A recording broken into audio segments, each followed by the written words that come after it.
नमस्कार, मैं हूं आपके साथ इश्तियाक अहमद और आप देख रहे आर्य न्यूज।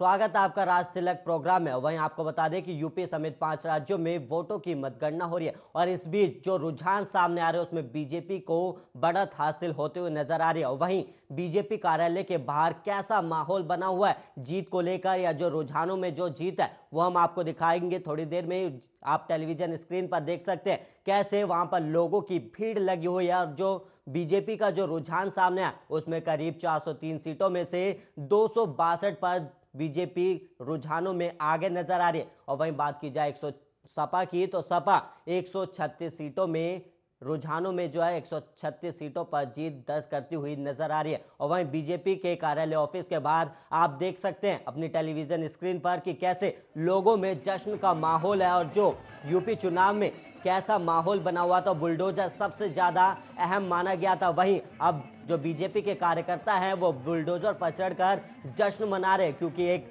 जो नाम था बुलडोजर बाबा के नाम से भी यूपी चुनाव में काफी फेमस हुआ था। अब जिसको लेकर बीजेपी के कार्यकर्ता लगातार उत्साह में नजर आ रहे हैं और जश्न का माहौल साफ तौर पर देखा जा रहा है और बुलडोजर के चढ़कर बीजेपी के कार्यकर्ता जश्न मना रहे हैं। आप टेलीविजन स्क्रीन पर साफ देख सकते हैं कि कैसे बीजेपी कार्यालय के बाहर कैसा माहौल बना हुआ है, लोगों में खास उत्साह देखा जा रहा है। वहीं आप टेलीविजन स्क्रीन पर देख सकते हैं कैसे लोग बुलडोजर के ऊपर चढ़कर बीजेपी का जो जीत का जो जश्न है वो बीजेपी के कार्यकर्ता मना रहे हैं। लोगों में काफी उत्साह भी नजर आ रहा है।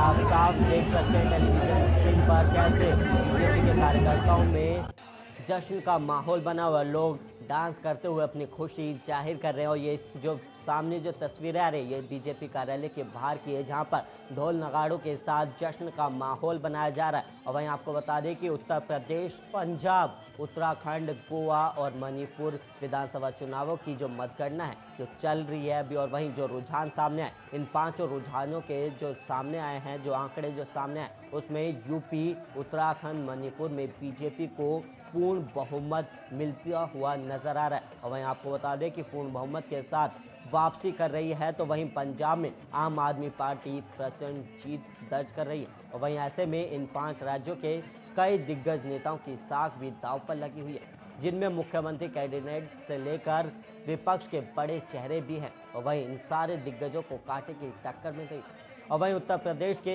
VVIP candidate Gorakhpur seat BJP से योगी आदित्यनाथ के जो नतीजे हैं वो भी हम आपको टेलीविजन स्क्रीन पर दिखा रहे हैं कि कैसे लोगों में जो रुझान जो सामने आए उसमें बीजेपी कैसे अपनी जीत दर्ज करती हुई नजर आ रही है। और वहीं रुझानों के बाद बीजेपी के कार्यालय ऑफिस के बाहर बीजेपी कार्यकर्ताओं की भारी भीड़ देखने को मिल रही है। और वहीं बीजेपी कार्यकर्ताओं में लगातार उत्साह और जश्न का माहौल बना हुआ है और वो डांस करते हुए अपनी खुशी जाहिर कर रहे हो। बीजेपी के कार्यालय के बाहर लोगों में काफ़ी भीड़ और जश्न का माहौल देखने को मिल रहा है। वहीं बात की जाए उत्तर प्रदेश में रुझानों की, तो रुझानों में बीजेपी को 262 सीटें मिलती हुई नजर आ रही है। और वहीं बात की जाए समाजवादी पार्टी की, तो समाजवादी पार्टी को 136 सीटें रुझानों के हिसाब से मिलती हुई नजर आ रही है। और वहीं बात की जाए कांग्रेस पार्टी की, तो कांग्रेस पार्टी का भी रुझानों में खाता खुलता हुआ नजर आ रहा है, जहां पर कांग्रेस पार्टी को रुझानों में करीब 1 सीट मिलती हुई नजर आ रही है। वहीं बात की जाए बहुजन समाज पार्टी की, तो बहुजन समाज पार्टी को रुझानों में करीब 2 सीटें मिलते हुए नजर आ रही है। और इसके अलावा बात की जाए उत्तराखंड की, तो उत्तराखंड में भी बीजेपी को पूर्ण बहुमत मिलता हुआ नजर आ रहा है। और वहीं पंजाब, गोवा और वहां पर भी बीजेपी को जो है रुझान जो सामने आए उसमें गोवा में भी बीजेपी को पूर्ण बहुमत की सरकार बनती हुई दिखाई दे रही है। और वहीं बात की जाए मणिपुर की, तो मणिपुर में भी 30 सीटें जो हैं रुझानों में निकलकर सामने आई है, जिसमें बीजेपी रुझानों में जीत दर्ज करती हुई नजर आ रही। और इसके अलावा पंजाब की बात की जाए तो पंजाब में आम आदमी पार्टी प्रचंड बहुमत के साथ सरकार बना सकती है। जो रुझान हमारे सामने आए हैं, जो आपके सामने, उन रुझानों में आम आदमी पार्टी पंजाब में सरकार बना सकती है।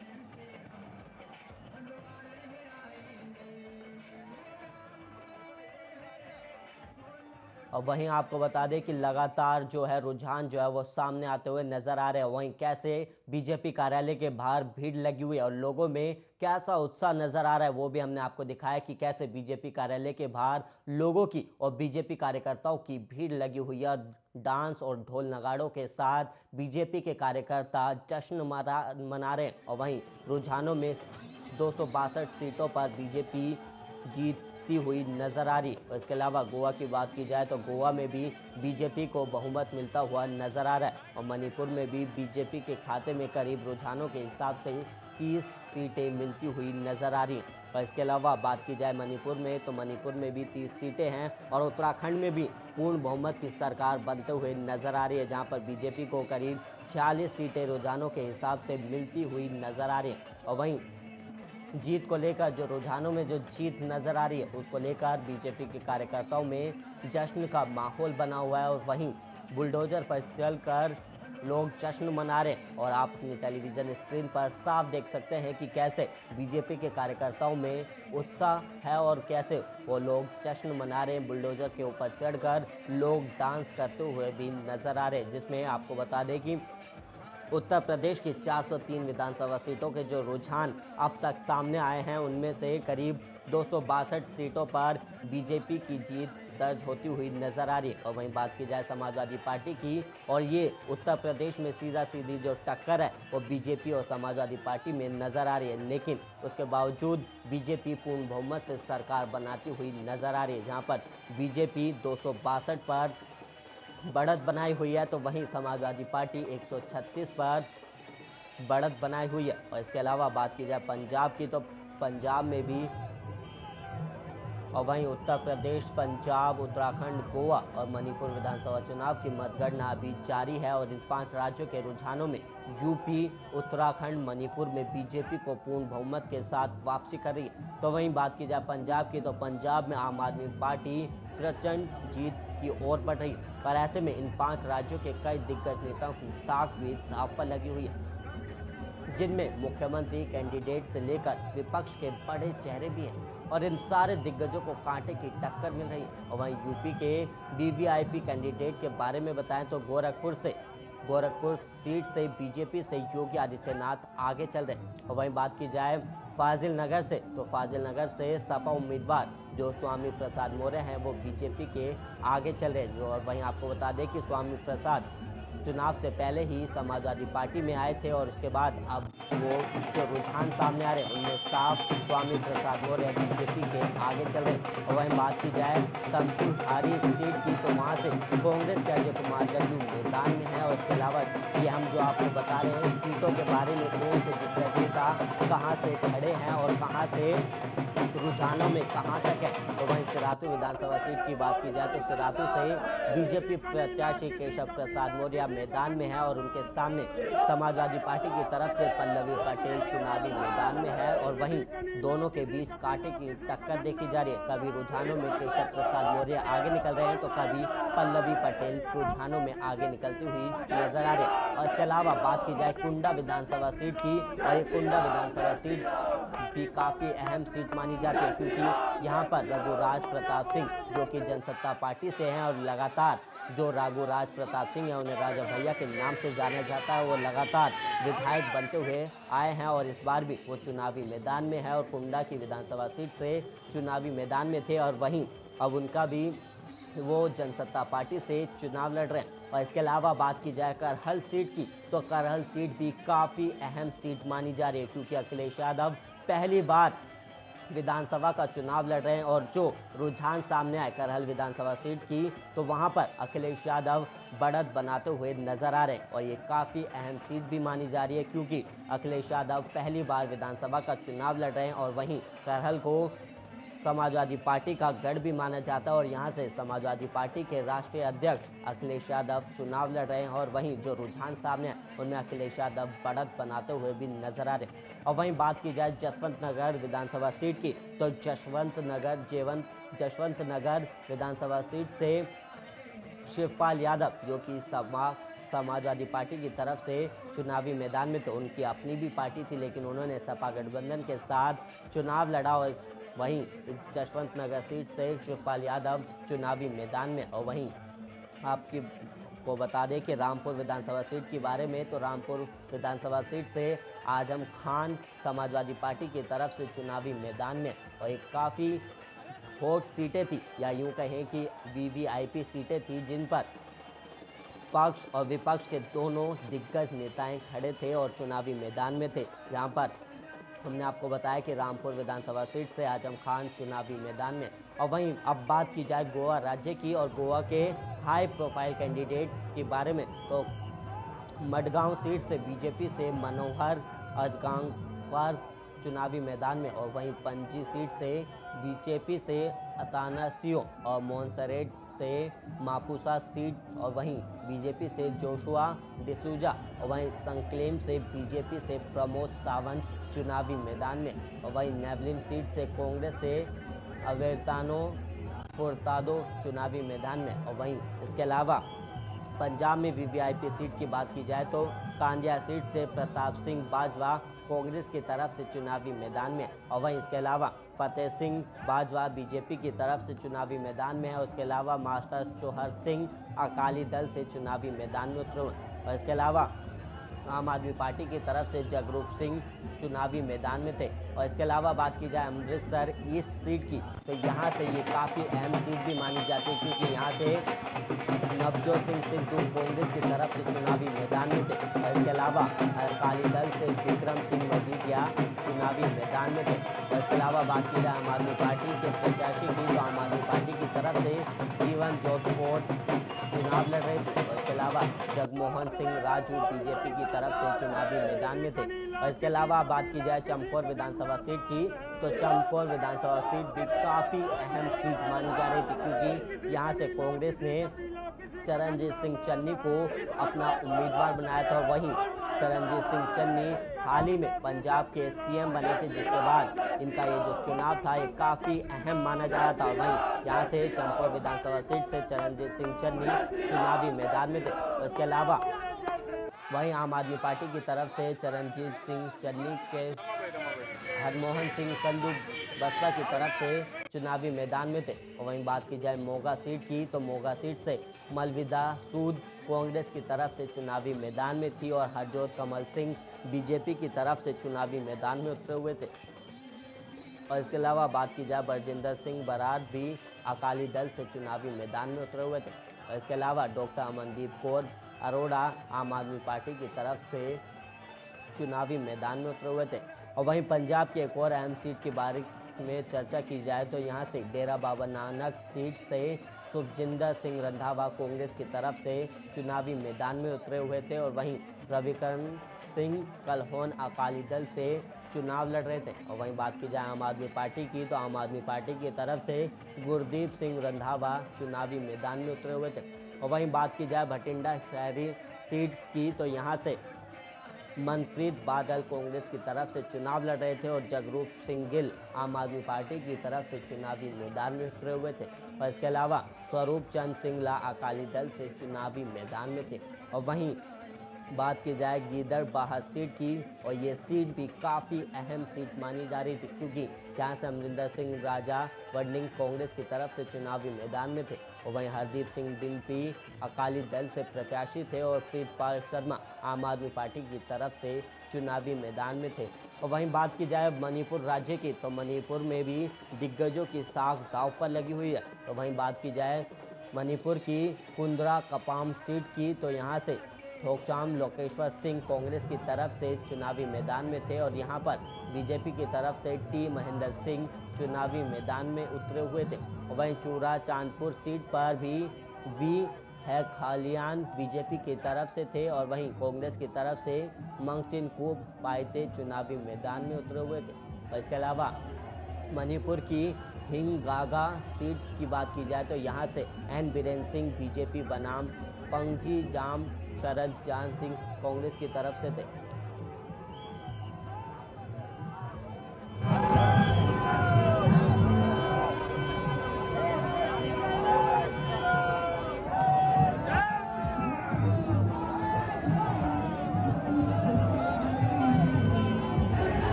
किसी कबीला किसी का झंडा लाल है, किसी का नीला किसी कबीला किसी का झंडा लाल है। करहल में भी जय श्री राम, जय श्री राम, जय श्री राम। आजम खान से जय श्री राम, जय श्री राम, जय श्री राम। हरी बोले जय श्री राम, जय श्री राम, जय श्री राम। मोरिया बोले जय श्री राम।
किसी कबीला किसी का झंडा लाल है,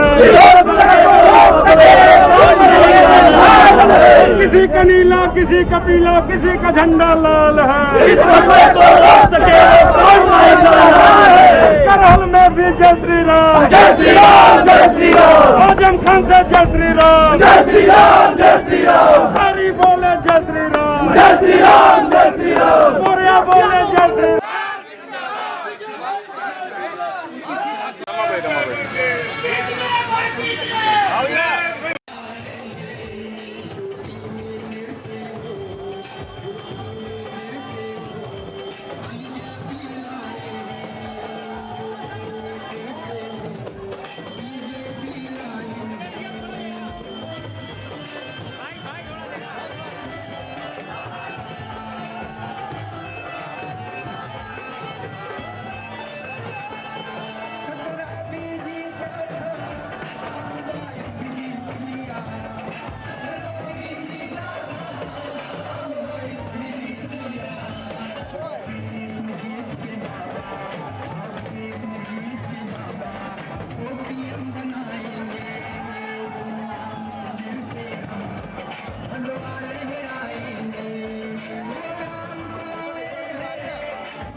किसी का पीला, किसी का झंडा लाल है। किसी का नीला, किसी का पीला, किसी का झंडा लाल है। इस हमले को रोक सके वो कौन है। करहल में भी जय श्री राम, जय श्री राम, जय श्री राम। आजम खान से जय श्री राम, जय श्री राम, जय श्री राम। हरी बोले जय श्री राम, जय श्री राम, जय श्री राम। मोरया बोले जय श्री राम।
और वहीं लखनऊ से हमारे संवाददाता अजय जुड़ गए। अजय, कैसा माहौल बना हुआ है बीजेपी अजहर अजहर कैसा माहौल बना हुआ है लखनऊ में, इसकी भी जानकारी दीजिएगा। जी बिल्कुल, साफ तौर से जिस तरीके से शुरुआती रुझान से ही भारतीय जनता पार्टी आगे निकलती नजर आ रही है, वहीं अब लगभग 60% की जो मतगणना है वो हो चुकी है और 40% की मतगणना अभी बाकी है। लेकिन फिलहाल 100 सीटों में लगभग 500 वोटों की जो बढ़ोतरी है वो भारतीय जनता पार्टी में देखने को मिल रही है। लेकिन फिलहाल अगर बात करें राजधानी लखनऊ की, तो भारतीय जनता पार्टी के जो प्रदेश कार्यालय में जश्न का माहौल शुरू हो चुका है। लगातार जो कार्यकर्ता है वो खुशी मना रहे हैं और जिस तरीके से देखा जा रहा है कि समाजवादी पार्टी के जो कार्यकर्ता है वो अभी भी लगातार पूरी तरह से जुटे हुए हैं, पूरी तरह से निगरानी बनाए हुए हैं मतगणना स्थल पे। और जिस तरीके से अखिलेश यादव का जो ट्वीट है, समाजवादी पार्टी ट्विटर हैंडल से ट्वीट भी किया गया है कि जो मतगणना स्थल पे सभी कार्यकर्ता मौजूद रहे और पूरी तरह से निगरानी करें। अभी भी पूरी तरह से उम्मीद समाजवादी पार्टी कार्यकर्ताओं ने नहीं छोड़ी है। जी, लेकिन वहां पर बीजेपी के कार्यकर्ताओं का क्या कुछ कहना है? जी, जिस तरीके से बीजेपी की बढ़त पहले से ही शुरुआती दौर से ही जिस तरीके से पोस्टल बैलेट की जब गिनती हुई तब से ही भारतीय जनता पार्टी आगे रही है और अब चाहे ईवीएम की गिनती हो तब भी भारतीय जनता पार्टी आगे रही है। तो कहीं ना कहीं भारतीय जनता पार्टी के कार्यकर्ताओं में खुशी की लहर जरूर देखने को मिल रही है और साफ तौर से भारतीय जनता पार्टी के जो कार्यकर्ता है वो जश्न मना रहे हैं। और अब चुनाव आयोग ने भी जो जीतने के बाद जो रैली थी उसमें प्रतिबंध लगाया हुआ था, लेकिन अब चुनाव आयोग ने भी प्रतिबंध हटा लिया है। तो कहीं ना कहीं भारतीय जनता पार्टी के जो कार्यकर्ता है वो पूरी तरह से ये मान चुके हैं कि जीत भारतीय जनता पार्टी की ही होनी है। जी, लेकिन यहाँ पर समाजवादी के पार्टी के जो कार्यकर्ता हैं वो भी लगातार पोलिंग जो वहां पर जहां पर गिनती हो रही है वहां उस पर बने हुए हैं, तो वहां पर सपा के कार्यकर्ताओं या सपा के जो प्रत्याशी उनका क्या कुछ कहना है? बिल्कुल, आपको बताना चाहेंगे जिस तरीके से अखिलेश यादव के ट्विटर हैंडल से जो ट्वीट किया गया है उसमें कहीं ना कहीं एक मनोबल बढ़ाया गया है समाजवादी पार्टी कार्यकर्ताओं का और कार्यकर्ता पूरी तरह से वहां पर जुटे हुए मतगणना स्थल पे। और अखिलेश यादव ने समाजवादी पार्टी ने ट्विटर हैंडल से ट्वीट के माध्यम से ये बताया है कि अभी भी 40% की जो गिनती है वो अभी बाकी है। अभी भी समाजवादी पार्टी ने जो जीत की जो उम्मीद है वो नहीं छोड़ी है और सपा कार्यकर्ता पूरी तरह से मतगणना स्थल पर डटे हुए हैं। जी, यहाँ पर आपसे ये भी समझना चाहूंगा कि लगातार समाजवादी पार्टी गठबंधन में चुनाव लड़ रही थी और वो जीत का दावा कर रही थी कि 300 से 5 सीटें जाएंगी, लेकिन जो अब हमारे पास जो रुझान आया उसमें करीब 138 सीटों पर ही समाजवादी पार्टी लीड कर रही है। तो ऐसे में कौन सा ऐसा फैक्टर रह गया जो समाजवादी पार्टी जनता को समझाने में नाकाम रही है?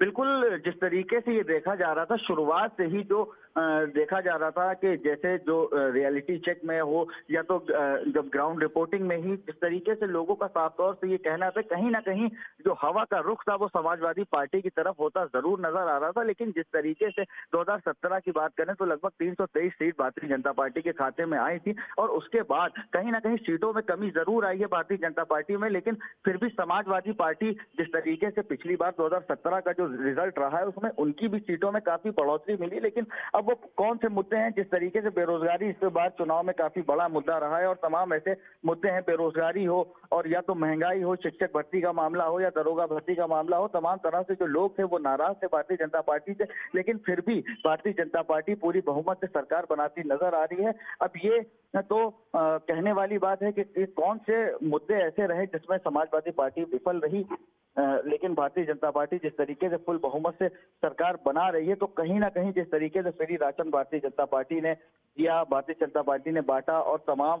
जो किसान बिल वापस किया गया, तो कहीं ना कहीं ये भी कहा जा रहा है कि जो पश्चिम की जो सीटें रही हैं उसमें किसान ने पूरी तरह से भारतीय जनता पार्टी को माफ कर दिया और पूरी तरह से वोट भारतीय जनता पार्टी को दिया है। जी अजहर, यहाँ पर ये भी समझना चाहूंगा कि बीजेपी के कई दिग्गज नेता थे, उन्होंने भी दावा किया था कि 350 तक सीटें जाएंगी, लेकिन जो रुझान सामने आए वहां पर पूर्ण बहुमत से सरकार तो बन रही है, लेकिन कहीं ना कहीं बीजेपी की जो सीटें हैं वो कम होती हुई नजर आ रही है। तो ऐसे में कौन सा फैक्टर रहा कि जो बीजेपी की सीटें कम होती हुई नजर आ रही? बिल्कुल, 2022 के चुनाव की बात की जाए तो महंगाई और बेरोजगारी एक अहम मुद्दा रहा है, जिसके बाद कोरोना काल के बाद जिस तरीके से महंगाई बढ़ी है और बेरोजगारी, लोगों की नौकरियां गई हैं, तो ये एक बहुत बड़ा फैक्टर रहा है। भारतीय जनता पार्टी की सीटों में कमी जो देखी गई है, तो ये बहुत बड़ा फैक्टर रहा है। और खास तौर पे आपको बताना चाहेंगे, चुनाव से ठीक पहले जो भारतीय जनता पार्टी के जो बड़े नेता रहे, चाहे वो स्वामी प्रसाद मौर्य रहे हों, या तो दारा सिंह रहे हों या नरेंद्र सिंह सैनी रहे हों, जो भारतीय जनता पार्टी का दामन थामा है, वो लगातार अभी के जो रुझान है उसमें वो तीनों बड़े नेता अभी फिलहाल पीछे चल रहे हैं। अब ये देखने वाली बात होगी कि समाजवादी पार्टी के भारतीय जनता पार्टी से गए जो समाजवादी पार्टी के नेता हैं, उनमें कितनी सीटें निकलकर सामने आती हैं, तो देखने वाली बात होगी। और खास तौर पर जो बीजेपी की सीट घटी है और समाजवादी पार्टी की सीट बढ़ी है, तो कहीं ना कहीं बेरोजगारी और बढ़ती महंगाई ये एक बहुत बड़ा फैक्टर रहा है। जी अजहर, यहाँ पर लगातार मतगणना स्थल पर आप बने हुए हैं, वहाँ पर कैसा माहौल बना हुआ है? वहाँ पर कई पार्टियों के कार्यकर्ता भी मौजूद हैं, तो उन सब के बीच कैसा माहौल देखने को मिल रहा है? क्योंकि लगातार बीजेपी के जो कार्यकर्ता हैं वो जश्न का माहौल बना रहे हैं और वहीं जश्न भी बना रहे हैं। ऐसे में समाजवादी पार्टी या कांग्रेस का है या फिर बीएसपी का है, तो उनके बीच कैसा माहौल बना हुआ है? बिल्कुल, जिस तरीके से सुबह की अगर बात की जाए तो समाजवादी पार्टी कार्यकर्ता हो या भारतीय जनता पार्टी कार्यकर्ता हो, वो दोनों आमने सामने थे और लगातार नारेबाजी की जा रही थी। और वहीं भारी मात्रा में पुलिस बल भी तैनात है और पुलिस द्वारा दोनों कार्यकर्ताओं को अलग थलग किया गया। लेकिन उसके बाद जब बात की जाए, लगभग 12 बजे के बाद की बात हो, जब भारतीय जनता पार्टी का जो रुझान है वो काफी बढ़ता नजर आया और पूर्ण बहुमत से जब भारतीय जनता पार्टी सीट बनाती हुई नजर आने लगी रुझान में, तो कहीं ना कहीं जनता पार्टी के जो कार्यकर्ता है उनमें खुशी की लहर देखने को मिली। और समाजवादी पार्टी के कार्यकर्ता लगातार अभी वहां पर मौजूद है और नारेबाजी कर रहे हैं। और मतगणना स्थल के पास जो आने जाने वाली गाड़ियां हैं, चाहे वो प्रशासनिक गाड़ियां हो, चाहे वो एम्बुलेंस हो या तमाम तरह की जो गाड़ियां हैं, पूरी तरह से समाजवादी पार्टी कार्यकर्ताओं द्वारा रोकी जा रही है, उन्हें चेक किया जा रहा है। तो पूरी सजगता के साथ समाजवादी पार्टी कार्यकर्ता वहां पर मौजूद हैं और पूरी निगरानी में मतगणना की जा रही है मतगणना स्थल पर। जी अजहर, आपसे ये भी जानना चाहूंगा कि लगातार कांग्रेस ने भी इस यूपी चुनाव में पूरा दमखम दिखाया था अपना, कि उन्होंने भी दावा किया कि कांग्रेस पार्टी सरकार बनाएगी, लेकिन जो रुझान सामने है उसमें सिर्फ मात्र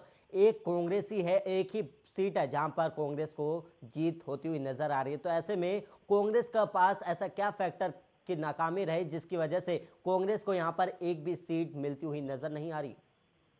जी बिल्कुल, जिस तरीके से कांग्रेस उत्तर प्रदेश चुनाव में प्रियंका गांधी की एंट्री हुई थी, तो इस तरह से कयास लगाए जा रहे थे कि हो सकता है कांग्रेस की जो सीटें हैं वो इस बार जरूर बढ़ती नजर आए, लेकिन फिलहाल ऐसा नहीं हुआ। और जिस तरीके से प्रियंका गांधी लगातार ग्राउंड पे नजर आई और लगातार उन्होंने जो है यात्राएं भी की और लगातार दौरे भी किए, जनसंपर्क भी किए, लोगों से मिली भी, और जिस तरीके से जो 40% भागीदारी की बात कांग्रेस पार्टी ने कही थी, तो कहीं ना कहीं वो फैक्टर पूरी तरह से फेल होता नजर आ रहा है। और जिस तरीके से 40% जो महिलाओं को टिकट दिया गया, कहीं ना कहीं कांग्रेस पार्टी का ये दाव जो है वो पूरी तरह से फेल होता नजर आ रहा है। अजहर, क्या यूपी में बुलडोजर साइकिल पर भारी होता हुआ नजर आ रहा है? बिल्कुल, साफ तौर से अभी के जो रुझान है वो तो उससे तो साफ ये जाहिर हो रहा है कि बुलडोजर पूरी तरह से साइकिल पे हावी नजर आ रहा है और भारतीय जनता पार्टी फुल बहुमत से सरकार बना रही है। और भारतीय जनता पार्टी के सभी कार्यालयों में सभी प्रत्याशियों में खुशी की लहर नजर आ रही। कार्यकर्ता लगातार खुशी जश्न मना रहे हैं और होली खेल रहे हैं और एक पूरी तरह से भारतीय जनता पार्टी के कार्यकर्ताओं में एक खुशी का माहौल देखने को मिल रहा है। जी अजहर, यहाँ पर आपसे ये भी जानना चाहूंगा कि जब अब जीत का जो मंजर है वो अब कुछ ही समय में सामने आ जाएगा और इस बीच प्रधानमंत्री मोदी बीजेपी के कार्यकर्ताओं को संबोधित भी करने वाले हैं, उस बैठक को लेकर क्या कुछ अपडेट है? जी बिल्कुल, अब ये तो शाम को ही पता चलेगा, क्योंकि जिस तरीके से कितनी सीटें निकल कर आती हैं, क्योंकि अभी जिस तरीके से समाजवादी पार्टी ने जो ट्वीट करके जानकारी दी है कि अभी 40% की जो मतगणना है वो होना बाकी है और अभी भी एक आस बाकी है समाजवादी पार्टी में जरूर, लेकिन अब कहीं ना कहीं भारतीय जनता पार्टी तो सरकार बना रही है रुझानों के मुताबिक अगर बात की जाए। और रात में जिस तरीके से प्रधानमंत्री मोदी संबोधित करेंगे तो अब देखने वाली बात होगी क्या कुछ बात उनके द्वारा कही जाती है। और अब 2022 में मुख्यमंत्री का चेहरा योगी आदित्यनाथ होते हैं या कोई और होता है? अजहर, लगातार जो रुझान सामने आ रहे हैं उसमें करीब 276 पर जो है बीजेपी की जीत होती हुई नजर आ रही है। वहीं समाजवादी पार्टी का जो ग्राफ है जो अभी हाल फिलहाल में बढ़ रहा था लेकिन वो फिर से घटता हुआ नजर आ रहा है। और वहीं समाजवादी पार्टी ने कई बार ईवीएम मशीन को लेकर और ईवीएम की जो व्यवस्था थी उसको लेकर भी सवाल उठाए। तो क्या अगर समाजवादी पार्टी यहाँ पर हारती है या फिर बीजेपी पार्टी पूर्ण बहुमत से सरकार बनाती है तो क्या वो ईवीएम मशीन पर सवाल उठाएगी? जी बिल्कुल, साफ तौर से जिस तरीके से समाजवादी पार्टी शुरू से ही ईवीएम को लेकर सवाल उठाती नजर आती रही है, और अभी जिस तरीके से कल की बात की जाए तो वाराणसी हो, चाहे तो मैनपुरी हो या तो कानपुर या उन्नाव का इलाका हो, वहां पर भी तमाम तरह की घटनाएं सामने आई और समाजवादी पार्टी कार्यकर्ता पूरी तरह से रोड पर दिखे आंदोलन करते हुए, प्रदर्शन करते हुए। तो कहीं ना कहीं ये बात साफ जाहिर है कि जिस तरीके से अगर शाम को जब जो मतगणना के पूरी तरह से जो निर्णय सामने आएंगे तो समाजवादी पार्टी द्वारा ईवीएम को लेकर कुछ ना कुछ बातें जरूर कही जाएंगी। उसको लेकर समाजवादी पार्टी अखिलेश यादव का भी बयान सामने आ सकता है। अभी फिलहाल समाजवादी पार्टी का एक प्रतिनिधि चुनाव आयोग से मिलने भी गया और उनका साफ तौर से ये कहना है कि पूरी तरह से निष्पक्षता से जो मतगणना है वो कराई जाएगी। और वहां पर यहाँ पर ये भी समझना चाहूंगा कि समाजवादी पार्टी आरएलडी के साथ गठबंधन में चुनाव लड़ रही थी और इस बीच ओम प्रकाश राजभर भी समाजवादी पार्टी के साथ खड़े हुए थे, लेकिन क्या कमी रह गई कि आरएलडी भी इस चुनाव में हारती हुई नजर आ रही है? जी बिल्कुल, जिस तरीके से दिखाया गया जो पहले चरण के जो 59 सीटों पे जो चुनाव हुए थे, जो पूरे पश्चिमांचल का जो एरिया था, वहां पे ये देखा जा रहा था कि पश्चिम का जो इलाका है वो पूरा जाटलैंड का इलाका है और यहाँ पे जयंत चौधरी की पैर जो है वो काफी मजबूत है। तो कहीं ना कहीं ये गठबंधन यहाँ पे काफी काम करेगा, लेकिन वो जिस तरीके से काम करना चाहिए था उस तरीके से काम नहीं किया फिलहाल।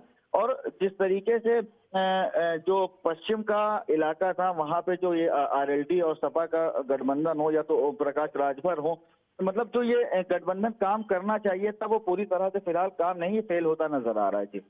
जी अजहर, यहाँ पर यह भी समझना चाहूंगा कि किसानों का मुद्दा काफी अहम मुद्दा रहा है और वहीं अब बीजेपी की जो सीटें थी वो जीतती हुई नजर आ रही है और यहीं जो राकेश टिकैत थे उनका भी बयान सामने आया था अभी कुछ समय पहले कि ये जो ईवीएम मशीनों में गड़बड़ी भी हो सकती है, इस पर ध्यान ना दिया जाए, रिजल्ट आने का वेट किया जाए। तो ऐसे में अगर बीजेपी की सरकार बनती है तो क्या किसान आंदोलन फिर से शुरू हो सकता है? देखिए ये तो देखने वाली बात होगी, क्योंकि किसान बिल जो है वो सरकार ने पूरी तरह से वापस कर लिया है और किसान आंदोलन है वो पूरी तरह से खत्म हो गया। इसका चुनाव से कोई लेना देना नहीं। और राकेश टिकैत पहले भी कह चुके हैं कि मैं राजनीति से पूरी तरह से दूर हूं, ये आंदोलन किसानों का आंदोलन है, किसी राजनीतिक पार्टी का आंदोलन नहीं है। तो ये कहना पूरी तरह से सही नहीं होगा कि रिजल्ट आने के बाद राकेश टिकैत आंदोलन फिर से शुरू करते हैं, ये कहना पूरी तरह से सही नहीं होगा। और यहाँ पर अजहर आपसे ये भी समझना चाहूंगा कि लखनऊ में तो हम देख रहे हैं कि बीजेपी के कार्यालय के बाहर काफी भीड़ और जश्न का माहौल बना हुआ है, तो क्या ऐसे में सारी जगह पर जो बीजेपी का कार्यालय ऑफिस है वहां पर सेम माहौल बना हुआ है? बिल्कुल साफ तौर से भारतीय जनता पार्टी का चाहे वो प्रदेश कार्यालय हो या प्रत्याशियों के कार्यालय हो, वहां पर पूरी तरह से जश्न का माहौल देखने को मिल रहा है। ढोल नगाड़ों के साथ, रंगों के साथ कार्यकर्ता होली खेल रहे हैं और पूरी तरह से खुशी का एक माहौल देखने को मिल रहा है। जिस तरीके से जो रुझान है वो सामने आए हैं, भारतीय जनता पार्टी पूर्ण बहुमत से सरकार बना रही है, तो कहीं ना कहीं भारतीय जनता पार्टी के जो कार्यकर्ता है उनमें पूरी तरह से खुशी की लहर देखने को मिल रही है। अजहर, यहाँ पर एक सीट है जो सिराथू विधानसभा सीट है, वहां पर ये सीट जो काफी अहम सीट मानी जा रही थी क्योंकि यहाँ से यूपी के डिप्टी सीएम केशव प्रसाद मौर्य चुनावी मैदान में थे और वहीं समाजवादी पार्टी की तरफ से पल्लवी पटेल चुनावी मैदान में थी। और जो पल्लवी पटेल है वो अनुप्रिया पटेल जो कि अपना दल की जो अध्यक्ष है उनकी बहन है, तो ये सीट काफी अहम मानी जा रही थी। तो क्या कुछ लग रहा है इसमें कि क्या कुछ निकलकर सामने आ सकता है?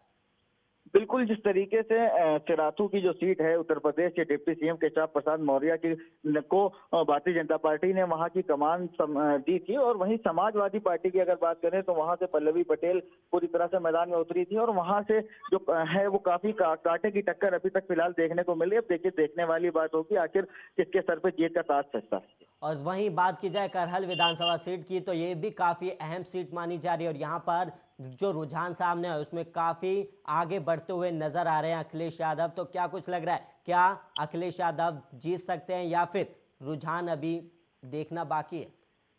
बिल्कुल जिस तरीके से करहल की अगर बात की जाए और या तो गोरखपुर सीट की बात, गोरखपुर सदर की सीट की बात की जाए, तो पूरी तरह से ये दोनों सीटें, चाहे वो अखिलेश यादव हो, चाहे मुख्यमंत्री योगी आदित्यनाथ हो, ये एक बहुत बड़े फिगर से उनकी बढ़त देखने को मिल रही है और जीतते नजर आ रहे हैं। अखिलेश यादव भी करहल से लगभग 10,000 वोटों से जीतते नजर आ रहे हैं। और चाहे बात की जाए गोरखपुर सदर विधानसभा सीट की, तो मुख्यमंत्री योगी आदित्यनाथ भी पूरी तरह से यहाँ पर बढ़त पे हैं और काफी वोटों से वो जीतते नजर आ रहे हैं। अजहर, बहुत बहुत धन्यवाद। मैं चाहूंगा कि आप अपनी नज़र बनाए रखिएगा। और वहीं आपको बता दें कि लगातार बीजेपी के कार्यालय के बाहर जश्न का माहौल देखने को मिल रहा है और वहीं ढोल नगाड़ों के साथ बीजेपी के कार्यकर्ता जश्न मना रहे। और वहीं यूपी के जो रुझान सामने आए उसमें बीजेपी बढ़त हासिल बनाए हुई है। करीब जो रुझान सामने है 403 सीटों के रुझान सामने आ चुके हैं, उसमें जो रुझान है उसमें बीजेपी 276 सीटों पर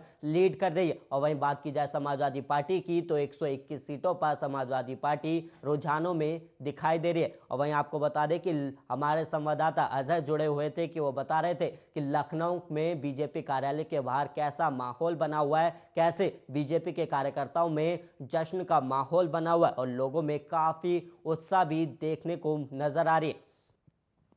और वहीं बात की जाए उत्तराखंड की तो उत्तराखंड में भी बीजेपी बहुमत बनाती हुई नजर आ रही है। और इसके अलावा यूपी के रुझानों में बीजेपी पूर्ण बहुमत के साथ सरकार बनाते हुए नजर आ रही है। और वहीं आपको बता दें कि लगातार यूपी में रुझान सामने आ रहे हैं। और वहीं इसी हमारे साथ बीजेपी की तरफ से प्रदीप भटनागर जुड़े हैं। प्रदीप भटनागर जी, बहुत बहुत स्वागत है आपका आर्या न्यूज पर। धन्यवाद जी, धन्यवाद। सबसे पहले तो जो रुझान के हिसाब से मैं आपका बधाई देना चाहूंगा। सर, मैं आपको और आपकी पूरी टीम को, आपके चैनल को भी शुभकामनाएं और बहुत बहुत बधाई आपको दूंगा भारतीय जनता पार्टी की तरफ से। आप लोगों ने जो भारतीय जनता पार्टी के स्वच्छ और जो छवि को और जो हमारी बातों को उठाने में आपने जो मदद करी हमारे चुनाव के टाइम में, हम उसका पूरी भारतीय जनता पार्टी की तरफ से हृदय से आपका धन्यवाद करते हैं कि ये जीत हमारी नहीं, ये पूरी मीडिया और मीडिया कर्मियों की जीत है, पूरे उत्तर प्रदेश की जीत है। इसकी भागीदारी मैं आप सबको देना चाहूंगा और अपने हृदय से फिर आपका पूरा धन्यवाद करना चाहूंगा। ये जीत आप लोगों की जीत है। प्रदीप भटनागर जी, सबसे पहला तो आपकी प्रतिक्रिया चाहूंगा। जो रुझान सामने आया उसमें 276 पर बीजेपी लीड कर रही है, ऐसे में आपकी प्रतिक्रिया चाहूंगा। मैं सबसे पहले उत्तर प्रदेश के अपने भाई, मेरी बहनें, मेरी माताएं, मेरे बुजुर्ग, मेरी दादी समान जो हैं और मेरे छोटे बच्चे जिन्होंने भाजपा का झंडा उठा के एक मत होके भारतीय जनता पार्टी को वोट दिया और सपोर्ट दिया एक स्वच्छ सरकार के लिए, प्रदेश के विकास के लिए, गुंडागर्दी के लिए, जितनी भी अराजकताओं को दूर करने के लिए, शांति के लिए और पूरे भारतवर्ष के अंदर प्रदेश को नंबर 1 लाने के लिए जो वोट करा है, मैं उनका हृदय से हाथ जोड़ के नमन और उनका मैं धन्यवाद करता हूं जिन्होंने भाजपा को यहाँ तक लाने में कंधे से कंधा मिला के साथ दिया। और मैं भारतीय जनता पार्टी कार्यकर्ताओं को भी मैं अपने हृदय से धन्यवाद करता हूं, जो मेरे भाई 24 घंटे लगे रहे अपना घर छोड़ के। ये जीत उनकी है, ये जीत पूरे प्रदेश के लोगों की है। आज हम जो 5 राज्यों में जो हमने चुनाव लड़ा और बाखूबी बहुत मजबूती से लड़ा और 4 राज्यों में फिर हम पुणे आ रहे हैं, ये मेरे कार्यकर्ता जो 24 घंटे। प्रदीप भटनागर जी, आपने कहा कि 5 राज्यों में चुनाव लड़ा, ये वो जीत है। प्रदीप जी, आपने कहा कि 5 राज्यों में चुनाव लगा, लेकिन यहाँ पे पंजाब में ऐसा क्या कमी रह गई बीजेपी की तरफ से जहां पर बीजेपी इस चुनाव में कहीं भी स्टैंड करती हुई नजर नहीं आ रही है पंजाब में? हाँ बिल्कुल, देखिए पंजाब को ले तो देखिए पंजाब जो है कृषि प्रधान प्रदेश है जी। हमने हर चीजें वहाँ अपनी बात को रखी और आगे बढ़ा के रखी हमने, मगर हम जनता को नहीं आगे समझा पाए, ना जो कहना चाहते जनता को नहीं समझा पाए अपनी बात को। और हमने तो पूरे काम किया कि भाई हम तो पंजाब हो चाहे उत्तर प्रदेश हो, सब एक समान है और हम तो हर राज्य हर प्राणी के लिए जो कार्य करना चाहते हैं, जो योजना चलाना चाहते हैं, वो सबके लिए एक समान है। प्रदीप भटनागर की, क्या पंजाब में किसान आंदोलन बीजेपी की पार्टी पर हावी रहा है? हाँ बिल्कुल नहीं, इसमें कोई शक की बात नहीं है। पंजाब को लेकर जो शंकाएं लोगों ने फैलाई, जो कांग्रेस के लोगों ने फैलाई और जो दिखाना चाहा, उससे हमारे को जो नुकसान रहा। और वैसे भी अकाली दल के बाद भारतीय जनता पार्टी ने अपने दम पे चुनाव लड़ने का प्रयास किया, मगर भारतीय जनता पार्टी की जो छवि जो और नेताओं ने और पार्टी के जितने भी लोगों ने जो दिखानी चाहिए, वो कई हद तक कामयाब रही। और वहीं प्रदीप भटनागर जी, आपसे उत्तराखंड में जो रुझान सामने है उस पर भी प्रतिक्रिया चाहूंगा कि उत्तराखंड में भी बीजेपी को रुझानों में करीब 42 सीटें मिलती हुई नजर आ रही है, तो ऐसे में आपकी प्रतिक्रिया चाहूंगा। जी देखिए, अगर आप उत्तराखंड की बात करते हैं, उत्तराखंड के अंदर केंद्र की सरकार ने, माननीय प्रधानमंत्री जी ने 1 लाख करोड़ के प्रोजेक्ट दे रखे हैं, जिन पे सब पे काम चल रहा है, अभी भी चल रहा है। ये बहुत बड़ी उत्तराखंड के लिए उपलब्धियां हैं, जिसमें रोजगार भी है। जी पहली चीज, अगर हम बात करने, देखिए उत्तराखंड के अंदर सरकार हमने जो रखी और अपने मुख्यमंत्री भी जो चेंज करे, उसका कोई असर नहीं पड़ा, पहली चीज। दूसरी चीज, हमने जो राज्यों के लोगों को अपना विश्वास दिखाना चाहा और पुनः विश्वास से जो कार्य रखे गए हैं और जो करने हैं उनको लेके हम जो भी चीजें रखी, जनता उसको समझी। और आज के टाइम में देखिए कि हरीश रावत जी भी खुद हार गए चुनाव। जी, अभी तो खुद प्रदीप जी, अभी तो रुझान ही है, जो रिजल्ट है वो आना अभी बाकी है, लेकिन जो रुझान आ रहे थे उसमें अभी की खबर बताओ, हरीश रावत जी हार गए।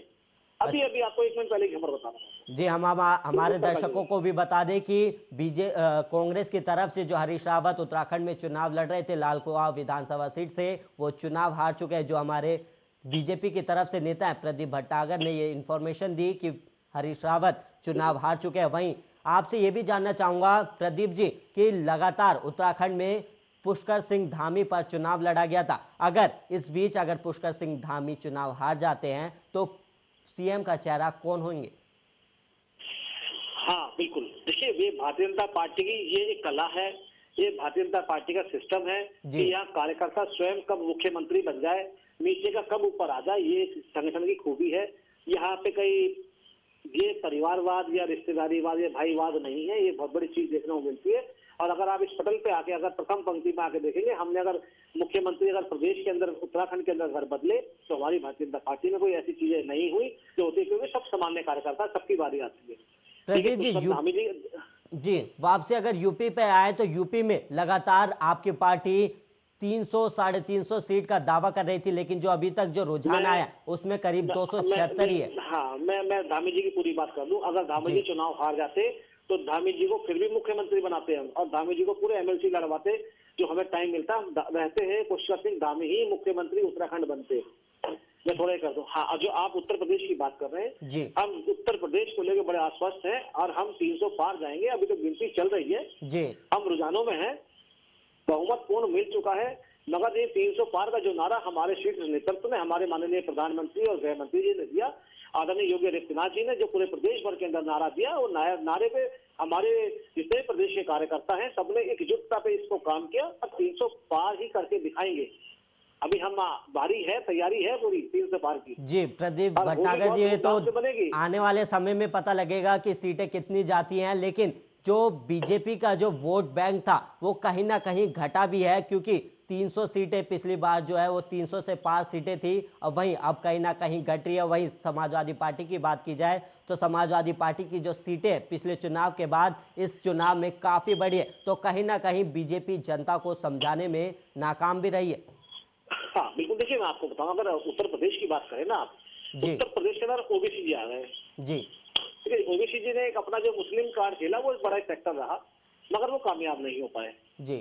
पहली चीज, अगर आप देखिए समाजवादी पार्टी ने जो काम किया, उन्होंने क्या काम किया, सबसे पहले जातिगत राजनीति शुरू करी, 6 महीने पहले आ गए चुनाव से, चुनाव मोड में आके, और उन्होंने जो चीजें दिखानी चाहिए, जब कुछ लोगों को जो उनके माफिया थे, जो 2 नंबर का काम करते थे, जो गुंडागर्दी चलाना चाहते थे, जो अखिलेश यादव जी की सरकार चाहते हैं, और जो उन्होंने काम किया उस चीज का प्रदेश को बिल्कुल हमारे को भाजपा को नुकसान हुआ वोटों का, मैं इसमें मना नहीं करूंगा, मगर उसकी पूर्ति जिस समाज के लोगों को फायदा मिला, जिन समाजों के लोगों को हमेशा असुरक्षा थी, उस समाज के लोगों को जिन्हें कभी पूरे पीढ़ी दर पीढ़ी छत नहीं मिली, उस समाज को जिसे कभी पानी की टंकी गंगा वाटर घर नहीं पहुंचा, उस समाज ने आके भारतीय जनता पार्टी को वोट करा है।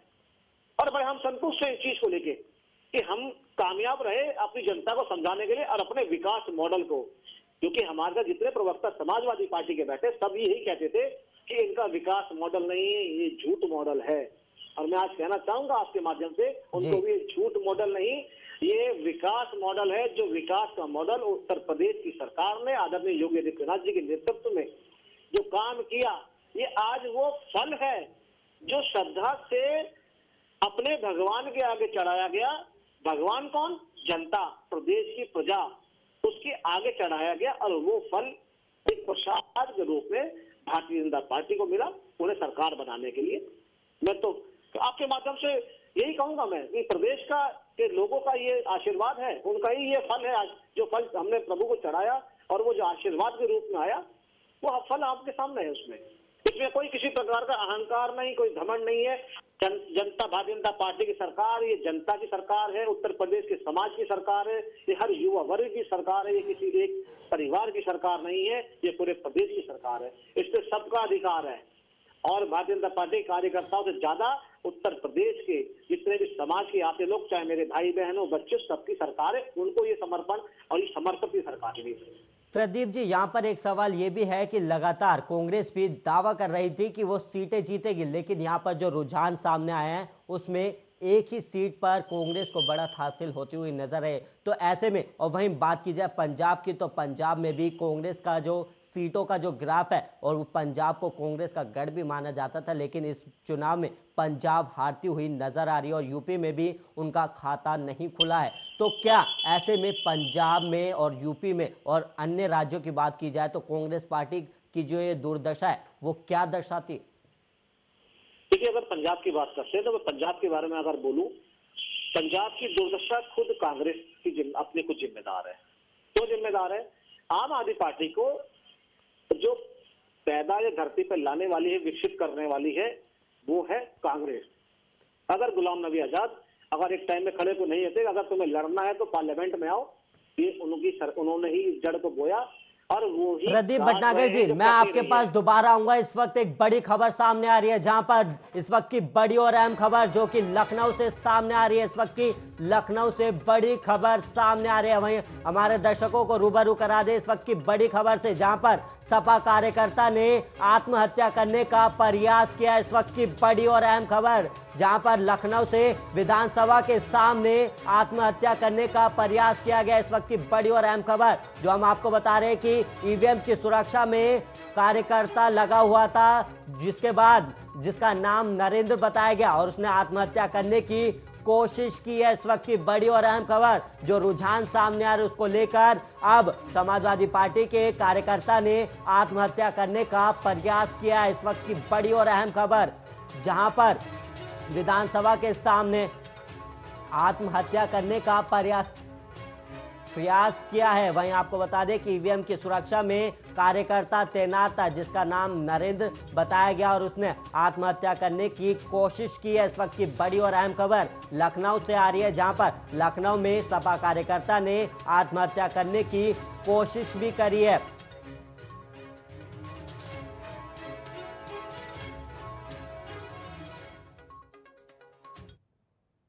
प्रदीप भटनागर जी, अब एक खबर सामने आई है लखनऊ से, जहां पर सपा कार्यकर्ता ने आत्महत्या करने की कोशिश की है। इस पर आपका प्रतिक्रिया चाहूंगा। देखिए, मैं उस कार्यकर्ताओं को कहूंगा कि उसे ऐसा नहीं करना चाहिए था जी। ये एक लगाव होता है अपनी पार्टी के लिए, चाहे वो समाजवादी पार्टी का हो या अन्य कांग्रेस का हो या भाजपा का हो। एक उसकी समर्पण और समर्पित कार्यकर्ता है अपने संगठन का। ठीक है, वो भावुकता में जो उसने कदम उठाया है वो नहीं उठाना चाहिए था। हार जीत सबके साथ है। हमने भी कांग्रेस अपनी भारतीय जनता पार्टी की बहुत हार देखी है और बहुत बड़ी बड़ी हार देखी है। हमें प्रदेश में जो सरकार बनाने के लिए 18 वर्ष संघर्ष करना पड़ा, वनवास है जो हमें 17 वर्ष का जो हमें जनता ने दिया वो हमने बर्दाश्त किया और हमने साबित फिर करा कि हम उत्तर प्रदेश को पुनः और भरम भी तोड़ दिया लोगों को कि नई सरकार रिपीट होती है प्रदेश के अंदर भी, उत्तराखंड के अंदर भी, जो कभी होती नहीं थी।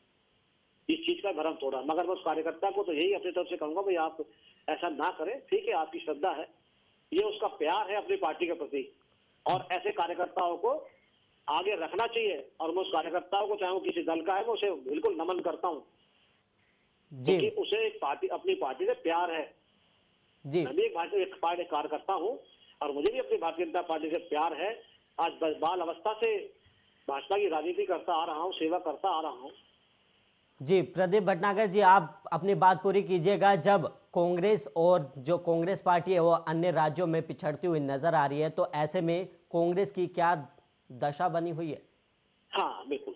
देखिए, कांग्रेस का देखिए, मैं अगर कांग्रेस की बात करूं उत्तर प्रदेश को लेकर, पहले मैं उत्तर प्रदेश शुरुआत जी। करता हूं क्योंकि पहला जो बड़ा नतीजा है, मैं फिर उत्तर प्रदेश फिर पंजाब चलता हूं। जी। अगर मैं उत्तर प्रदेश की बात करूं, जब चन्नी जी ने और पंजाब की बहू कह के तालियां बजवा के उत्तर प्रदेश और बिहार और दिल्ली के लोगों को गाली बकी थी, अगर प्रियंका जी शायद उस समय माफी मांग लेती तो इतना बड़ा नुकसान नहीं होता जो आज उन्हें झेलना पड़ रहा है। कांग्रेस 2 पे आकर रुक गई है। जी। हाँ, ये सबसे बड़ा नतीजा है। अगर प्रियंका जी बहू बनी पंजाब की और वोट मांगने आई तो क्यों मांगने आई? ये दुगला जो चेहरा था वो उत्तर प्रदेश के लोगों ने देखा कि लोग कभी उत्तर प्रदेश के ना तो हुए ना होंगे। अगर उत्तर प्रदेश के होते तो अमेठी में आज जो है कुछ ना कुछ फैक्ट्रियां चलती होती, लोगों को रोजगार मिलता होता। अगर ये उत्तर प्रदेश के होते तो सुल्तानपुर में भी कोई बड़ी फैक्ट्री लगी होती, अमेठी में कुछ लगी होती, मगर इन्होंने कुछ नहीं किया और समझ गए ये केवल छलावा है। इसी प्रकार अगर हम पंजाब चले, पंजाब में देखा कि अकाली दल से जो कांग्रेस ने मुख्यमंत्री कुर्सी छीनी जी। और वो कुर्सी छीनी जिन मुद्दों पे, उन मुद्दों पे काम नहीं किया। इन्होंने कहा पंजाब में बेरोजगारी बहुत है, तो इन्होंने कहा कि 25,000 युवाओं को हम हर साल नौकरी देंगे, मगर 25 तो बहुत दूर है, 2500 लोगों को नौकरी नहीं दी। इन्होंने आगे कहा कि नशा मुक्त करेंगे, मगर उस पर भी उन्होंने काम नहीं किया। 7,500 FIR दर्ज है जो इस ड्रग्स के कामों में इन्वॉल्व थे, उस पर वर्क नहीं करा। और मैं तो सबसे बड़ी बात कहूंगा कि देखिए, कम से कम गांधी परिवार को ललकारने वाला जो सिद्धू जी है, कोई ऐसा आया तो सही जो अपने 13 योजनाएं अपने लेके आया और उसे पास कराया। मैं तो सिद्धू जी कहूंगा ऐसे का 2-4 कांग्रेस में हो जाए तो अकल आ जाए इसके नेतृत्व को भी ये काम करा जितना होता है। और सबसे बड़ी जो हार का कारण है वो नवजोत सिंह सिद्धू है, जो कभी किसी के नहीं हुआ, खुद भी चुनाव हार गए। जी। प्रदीप भटनागर जी, बड़ा कारण रहा। जी, यहाँ पर एक सवाल ये भी है कि अब जो रुझान सामने आए वहाँ पर बीजेपी की सरकार बनती हुई नजर आ रही है, और वहीं इससे पहले जो समाजवादी पार्टी के अध्यक्ष अखिलेश यादव हो या फिर कांग्रेस पार्टी के जो पूर्व अध्यक्ष राहुल गांधी, उन्होंने कहा था कि अगर बीजेपी सरकार में आती है तो पेट्रोल के दाम आसमान छुएंगे। तो क्या अगर बीजेपी की सरकार बनती है तो क्या पेट्रोल के दाम काफी बढ़ने वाले? जी देखिए, अगर आप पेट्रोल के दाम की बात करते हैं, पेट्रोल के दाम पूरे भारतवर्ष के अंदर इन 5-7 सालों में जो बढ़े वो हम आपने देखे जी। और सरकार ने जितना भी, आप देखिए केंद्र की सरकार ने अपना जो टैक्स होता है उसे कम करा 8 से 10 रुपए, 12 रुपए, 15 रुपए तक जी। मगर राज्य की सरकारों ने सबसे पहले प्रथम कदम पे आगे, भारतीय जनता पार्टी की ज्यादा सरकार है, उन्होंने भी वहां जीएसटी और टैक्स कम करा।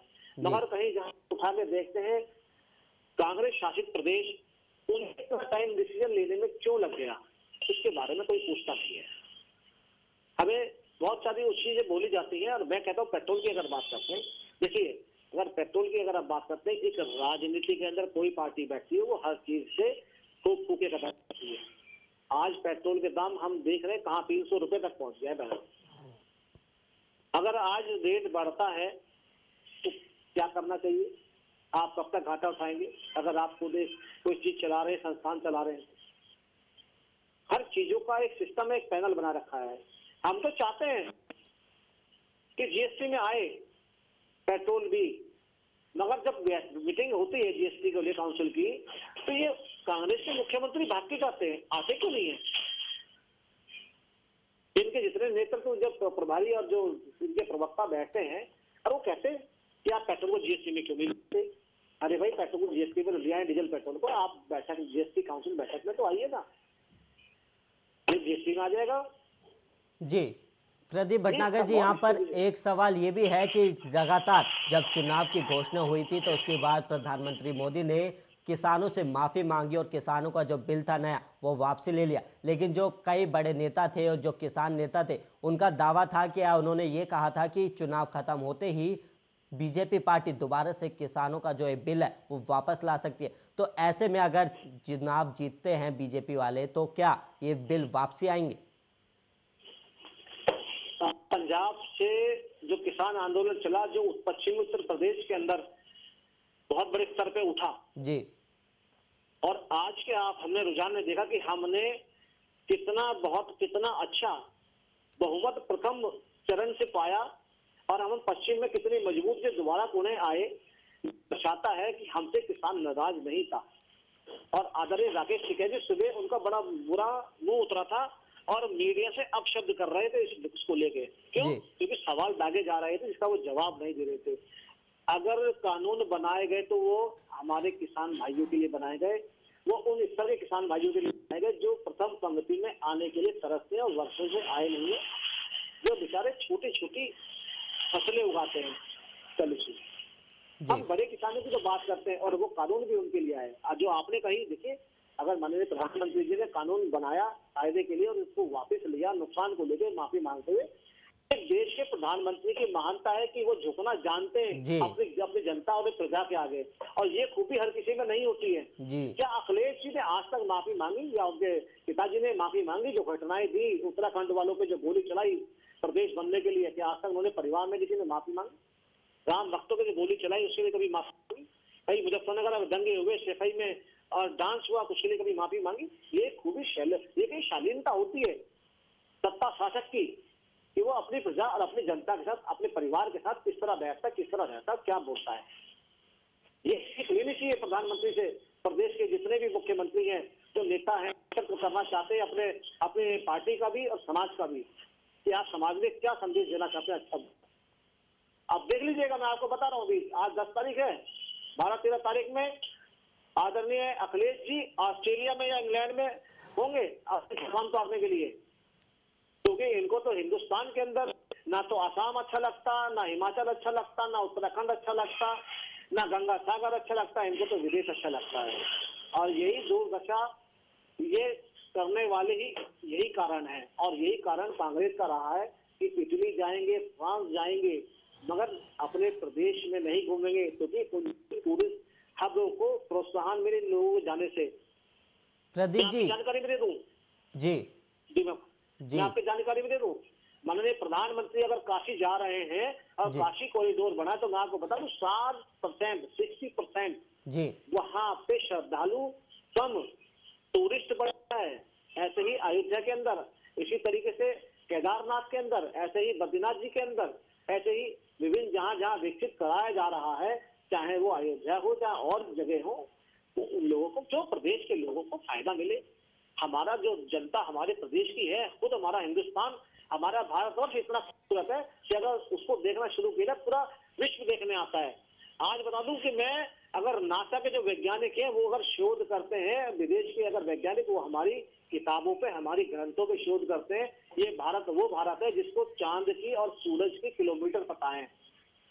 ये वो भारत है, वो ग्रंथ है, आप उठा के देख लीजिए, मैं नहीं कह रहा जी। प्रदीप भटनागर जी, जहां पर समय की कमी है, लेकिन एक सवाल, आखिरी सवाल लेना चाहूंगा कि लगातार समाजवादी पार्टी ने ईवीएम मशीन को लेकर सवाल उठाए थे, या ईवीएम मशीन की जो व्यवस्था थी उसको लेकर भी सवाल उठाए थे, और वहीं अब रुझानों में बीजेपी बढ़त बनाए हुए है। तो क्या कुछ लग रहा है कि अगर समाजवादी पार्टी अगर और बीजेपी की सरकार बनती है तो इसमें ईवीएम मशीन का जो फैक्टर है, क्या वो काम कर पाएगा? बहुत बढ़िया, आपने बहुत अच्छा सवाल करा आपने जी, धन्यवाद दूंगा आपको मैं। देखिए, जिन्हें अपनी मेहनत में विश्वास होता है ना, वो आदरणीय योगी आदित्यनाथ मुख्यमंत्री बनते हैं जी, और जिन्हें अपनी मेहनत पे विश्वास नहीं होता है ना, तो वो अखिलेश यादव बनते हैं। ये खूबी है। अगर हार का डर ना होता तो एक दिन 2 दिन पहले जिन्होंने बीन बजानी शुरू करी मशीनों को लेके, तो देख लीजिए पंजाब में सरकार कैसे आ गई थी। इतनी संख्या में जो उनको आज डबल, आज जो इनके जो प्रत्याशी जीत के आ रहे हैं, जो बढ़त में आगे हैं, वो भी तो मशीन से ही है, जिसमें वोट डले, जो लोगों ने बटन दबाया।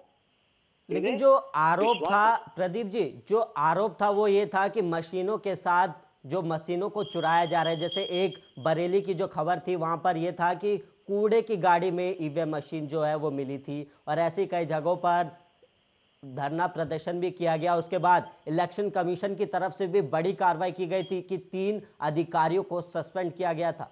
तो कहीं ना कहीं ये कमी तो रही है। देखिए, मैं इसमें अगर कहूँ कि मुझे सबसे पहले तो अखिलेश जी बताएं कि क्या कोई भारतीय जनता पार्टी का नेता या कार्यकर्ता था। आप इल्जाम निर्वाचन आयोग में लगा रहे। निर्वाचन आयोग की जो मशीनें जा रही थी वो सरकारी गाड़ी में थी, ट्रक में थी, पहली चीज, और उसको खुद जिला अधिकारी उसको सर्च कर रहे थे जी। तो कहीं उन्होंने प्रदेश के में जो अराजकता और हुमर फैलाना चाहा, गलत फहमियां फैलानी चाहिए जी, और यही उस चीज का नतीजा है जी। उन्होंने मीडिया को भी कह दिया कि मैं विश्वास ही नहीं करता जो ये दिखा रहे हैं लोग, कि समाजवादी को इतने, समाजवादी को इतने, एग्जिट पोल को ही गालियां पकड़ने लगे थे बैठ के वो तो। ये झूठ दिखा रहे हैं, ये मॉरल डाउन कर रहे हैं, ये कह रहे हैं कि अगर बीजेपी अगर कहीं गड़बड़ करती है तो सपोर्ट कर रही है बीजेपी। देखिए ये तो एक जो प्रदेश का नेतृत्व कर रहे हैं और जो करना चाहते हैं वो ऐसे शब्द यूज करते हैं। जी प्रदीप भटनागर जी, आपका बहुत बहुत धन्यवाद हमारे साथ जुड़कर चर्चा करने के लिए। और वहीं आपको एक बार फिर बधाई देना चाहूँगा कि रुझानों की तरफ से बीजेपी काफ़ी आगे निकलती हुई नजर आ रही है और पूर्ण बहुमत की सरकार बनाते हुए भी नजर आ रही है। वहीं आपको बता दें कि यूपी में 403 जो सीटें हैं उनके जो रुझान सामने आए उसमें 265 पर बीजेपी आगे बढ़ती हुई नजर आ रही है और पूर्ण बहुमत के साथ सरकार बनाती हुई नजर आ रही है। वहीं रुझानों में समाजवादी पार्टी को 133 सीटें मिलती हुई नजर आ रही है। और वहीं आपको बता दें कि लगातार उत्तराखंड के भी जो रुझान सामने है उसमें भी बीजेपी पूर्ण बहुमत से सरकार बनाते हुए नजर आ रही है। अब वहीं आपको बता दें कि पंजाब में भी जो रुझान है वो भी सामने आया जिसमें आम आदमी पार्टी पूर्ण बहुमत के साथ सरकार बनाती हुई नजर आ रही है। इसके अलावा बात की जाए गोवा राज्य की तो गोवा में भी बीजेपी सरकार बनाती हुई नजर आ रही है। इसके अलावा उत्तराखंड की बात की जाए और मणिपुर की बात की जाए तो मणिपुर में भी 32 सीटों पर बीजेपी बढ़त बनाए हुए। और इसके अलावा उत्तर प्रदेश में 265 में जो रुझान सामने है उसमें बीजेपी 265 सीटों पर लीड कर रही है। वहीं बात की जाए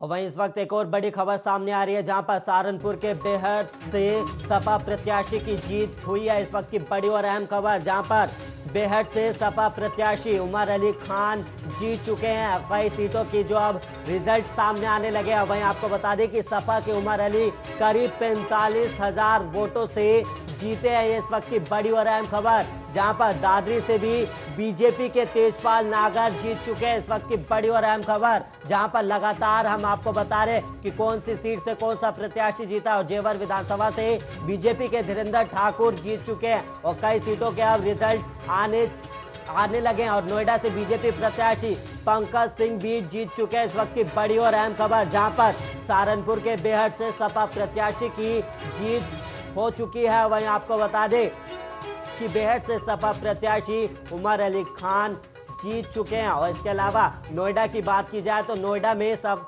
बीजेपी के प्रत्याशी पंकज सिंह भी चुनाव जीत चुके हैं और वहीं उमर अली भी करीब 45,000 वोटों से जीत चुके हैं। और वहीं बात की जाए दादरी से तो दादरी से बीजेपी के तेजपाल नागर भी अपनी जीत दर्ज कर चुके हैं और जेवर विधानसभा से बीजेपी के धीरेन्द्र ठाकुर भी अपनी जीत दर्ज कर चुके हैं। इस वक्त की बड़ी और अहम खबर जहां से नोएडा से बीजेपी प्रत्याशी पंकज सिंह ने जीत हासिल कर लिया। लगातार पंकज सिंह 99,000 वोटों से आगे चल रहे थे और अब पंकज सिंह ने नोएडा से अपनी जीत मुकम्मल कर लिया। वहीं आपको बता दें कि उन्नाव की सभी सीटों पर अब बीजेपी आगे चल रही है। इस वक्त की बड़ी और अहम खबर जहां पर लगातार हम आपको बता रहे कौशाम्बी में सपा की पूजा पाल 8,085 वोटों से आगे चल रही है। इस वक्त की बड़ी और अहम खबर जहां पर देवरिया से भैरस से समाजवादी पार्टी के मुरली मनोहर आगे चल रहे हैं। इस वक्त की बड़ी और अहम खबर जहां पर सपा के मुरली मनोहर 15,723 मतों से बढ़त हासिल किए हुए हैं। और वहीं सहारनपुर के बेहट से कई सीटों की जो रिजल्ट है वो अब सामने आ चुके हैं। और वहीं आपको बता दें कि बेहट से सपा प्रत्याशी उमर अली खान ने अपनी जीत दर्ज कर ली है। और वहीं बात की जाए तो उमर अली खान ने करीब 45,000 वोटों से ये जीत दर्ज करी है। और इसके अलावा बता दें आपको कि दादरी से बीजेपी के तेजपाल नागर ने भी अपनी जीत दर्ज कर चुकी है। वहीं आपको बता रहे जेवर विधानसभा से बीजेपी के धीरेन्द्र ठाकुर भी जीत चुके हैं।